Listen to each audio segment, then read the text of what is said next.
Hello everyone. This is a little example video for my 2810 class. This is Russell Chamberlain's 2810 class at App State. I'm going to do two quick examples, and one of them is going to kind of morph into a StatCrunch tutorial briefly. So I'll do the StatCrunch example first because it's already set up. So here's what I was asked about. So these parts up here, I didn't get many questions about. It was this part D. But let's just run through it a bit. So you're given these counts right here. And what I did was I actually input those counts into StatCrunch. So you can see I made a little data table here. And if I was running through the whole process again, what I would go to is Stat up here, Tables, Contingency, and I would do it with Summary. And what I've done is you can see that I've said the row labels were var2, and yes, the column var2 contains my row labels. I've actually labeled these explicitly, so this is kind of extra down here. And what data do I want to use? I want to use rain and no rain, right? That's what my columns are called. Don't need the group by function, and I maxed it out. I did row, column, and percent of total. And so if I was doing it from scratch, I'd hit compute. I've already computed, so we'll just look straight at this thing here. So let's compare, right? These are the numbers we're given. And so let's compare this. One of the ways to get at these questions is to give yourself more information than you need. That's kind of what I've done here, is I have more information about the question, might make the answers easier. So what do we got here? On what percent of days did it actually rain? So that means out of the total number of days, what percent did it rain? Well, that's a combination of when it rained and we predicted, and when it rained and we predicted wrong. So what percentage am I going to look at? I'm going to look at the column total, and I'm going to look at this bottom percent, right? Actually, it's the same, right? I could either look at the row percent for the total row, this bottom row, because that's all the days that it rained, and that's giving me the percentage of this row. Or oddly enough, I can also look at the percent of total, right? These two counts added together, if I take the percent of total, that's the same thing as doing the row percentage on this row down here. What percent of days was rain predicted? Okay, so that's both when I said it would rain and I was right, and when I said it would rain and I was wrong. So again, I'm looking at this percentage over here. What do they get as 12.7? Yeah, so we see that, well, one thing I could do is I could add up the percent of totals here. Or I could take the column percent from over here, right? This is the total number of days, 90 out of 365. That's what that number is there. What percent of time was the forecast correct? So that's going to be a combination of these two cells. And you see that that's not actually a percentage in there. So, pop open a calculator, here's my calculation that I did, and I get that percentage there. So part D was what I actually had a question about. So the answer is marked. It's definitely this graph. Why is it definitely this graph? Well, let's think about it. We want the green bars are for rainy days that are correctly forecast, right? So rainy days that are correctly forecast is right here. But why is it showing us this percentage? The row percent. Well, let's think about it. That was rain, and we were correct. So the other option was that it rained and we were incorrect, right? And we see here that that's our column percent. The percentage of rain and correct versus rain incorrect, those are reflections of, like, what's the reflection of rain and correct? Well, that would be rain and incorrect. Yeah. So we see that these numbers are complements of each other. These two add up to 100%, and these two add up to 100%, but they all add up to more than 100%. So not to whip a dead horse, the answer to that was that we need to use the column percents, not percents of total. If we used percents of total, well, it would get like we couldn't convey this much information. I'll leave it at that. All right.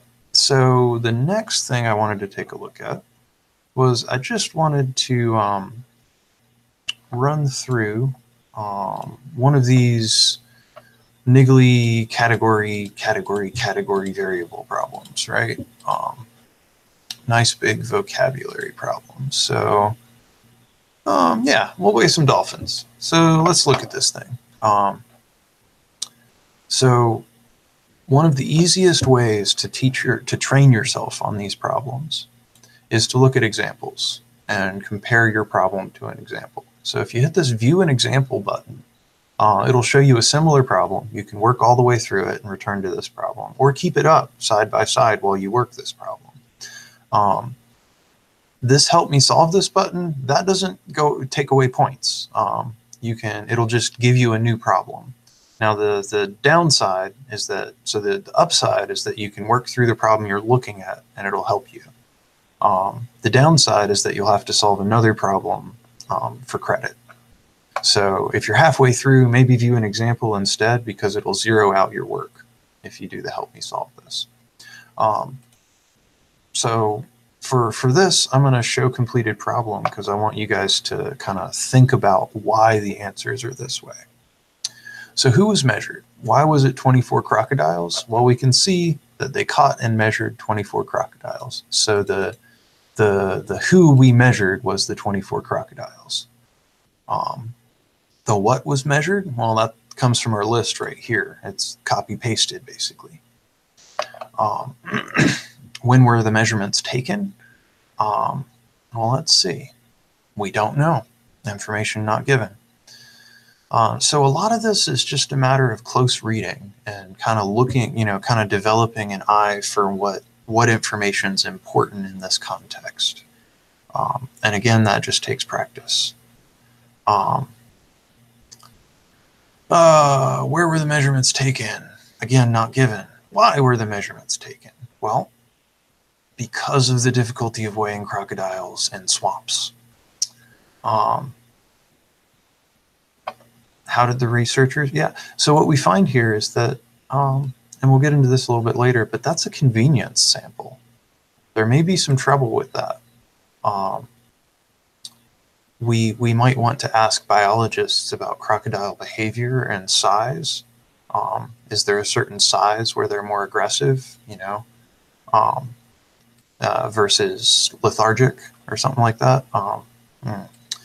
I would,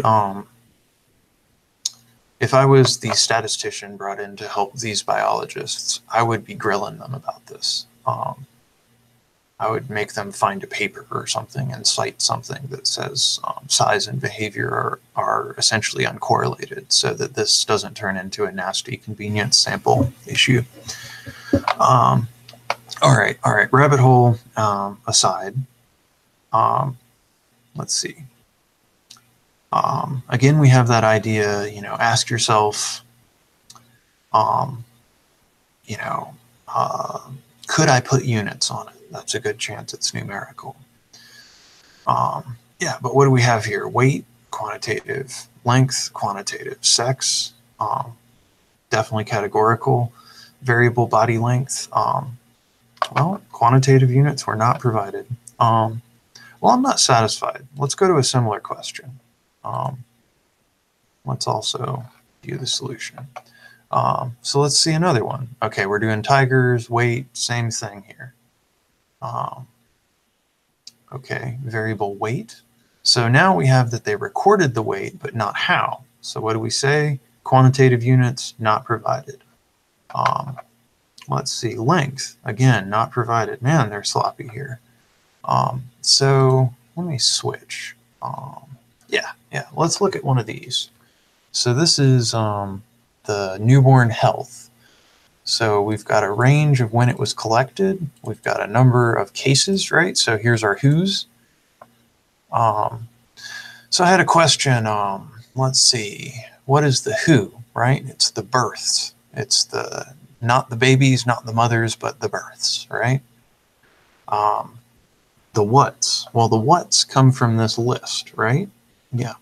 The whens, yes, we were definitely given the whens in this case. A lot of those others we weren't. Identify the where for the description of the data. Information not given, that's fine. This might come into this might come in handy when you're really scrutinizing a paper. You want to make sure that they didn't do something, there wasn't something weird in the where. I can talk about examples, but I'm trying to cut this short here. Identify the why. Yeah, we want to know about the effect of prenatal care. And the how, well, we don't know. We don't know specifically how this data was provided to, or was gathered. And so again, that's I wouldn't say it's a red flag, maybe a yellow flag. Okay, so I'm just going to pick a couple of these and explain. Okay, so why is the number of births studied is not a variable in this scenario? Well, it's definitely given to us, right? But it's not a what. It's just a count of the who's, right? Maybe they used an identifier variable. We talked about identifier variables, but they didn't tell us that. So yeah, that number of births studied is not something we'll use to compute averages maybe, but it's not something, it's not a what in the study. It's sort of more peripheral information. Same thing with the duration of the study. This is information about the study, but it's not information contained within the study itself, if you will. And the other ones, well, what I would do is I'd pause this video and see if you can convince yourself of the reason why in each case. So I hope that was helpful. I'm going to leave it there because I feel like I've been talking too long. And I look forward to your questions on Wednesday. Have a good one, guys. If you're interested, this looks pretty weird. All right, have a good MLK.